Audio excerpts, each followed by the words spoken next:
Hello दोस्तों, आज के इस वीडियो में हम जानेंगे कि टर्की का 2023 तक सुपर पावर बनने का ख्वाब कैसे पूरा होगा। आखिर टर्की कैसे खुद को सुपर पावर बनाने की सोच रहा है। वैसे आजकल टर्की दुनिया भर में अपनी हाया सोफिया मस्जिद और एक दमदार सीरियल अर्तुगरुल गाजी की वजह से दुनिया भर में काफ़ी चर्चित रहा है। लेकिन इन सब के अलावा भी लोगों के बीच चर्चा का विषय बना हुआ है और वो है लोज़ान समझौता, जिसे ट्रीटी ऑफ लोज़ान के नाम से भी जाना जाता है। और तुर्की का मानना है कि इस समझौते के ख़त्म होते ही तुर्की बिल्कुल पहले जैसा पावरफुल बन जाएगा और फिर दुनिया के सामने एक शेर की तरह उठ खड़ा होगा। दोस्तों, अब जानते हैं कि ट्रीटी ऑफ लोज़ान के बारे में कुछ दिलचस्प किस्से। दोस्तों, फर्स्ट वर्ल्ड वॉर से पहले यूरोप और मिडल ईस्ट के काफ़ी देशों पर ओटोमन एम्पायर फैला हुआ था। इस्लामी कानून चलती थी जिससे काफ़ी वेस्टर्न कंट्रीज खुश नहीं थीं। वो ओटोमन एम्पायर को ख़त्म करना चाहती थी, पर इसे ख़त्म करना इतना आसान भी नहीं था, क्योंकि ओटोमन एम्पायर उस समय काफ़ी ताकतवर हुआ करता था और इस साम्राज्य से जीत पाना इतना आसान भी नहीं था।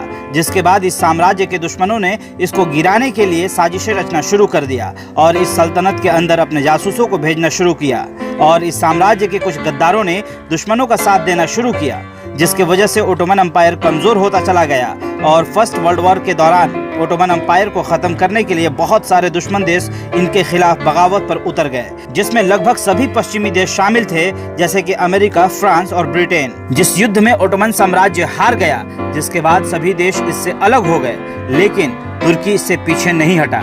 जिसके बाद तुर्की के सामने शर्त रखी गई कि यदि तुर्की अपनी सलामती चाहता है तो उसे वही करना पड़ेगा जो बाकी देश तय करेंगे।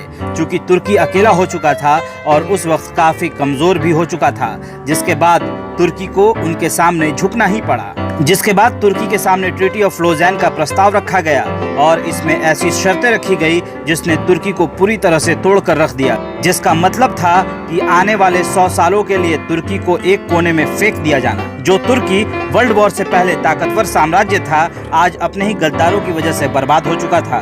दोस्तों, ट्रीटी ऑफ लोज़ान में काफ़ी कड़ी शर्तें रखी गई थी, जिसमें लिखा था ओटोमन एम्पायर को ख़त्म कर दिया जाए और साथ ही इस साम्राज्य के जो आखिरी सुल्तान थे उनको ख़ानदान समेत देश से निकाल दिया जाए, क्योंकि अभी भी बाकी देशों को ये डर था कि कहीं सुल्तान फिर से यहाँ के लोगों के साथ उनके खिलाफ बगावत की जंग न छेड़ दे। और इस एम्पायर में जितने भी देश आते थे सबको इससे अलग कर दिया गया। इसके अलावा इस समझौते में ये भी कहा गया कि अगले 100 सालों तक तुर्की अपने ही देश में अपनी ही ज़मीन से तेल नहीं निकाल सकता।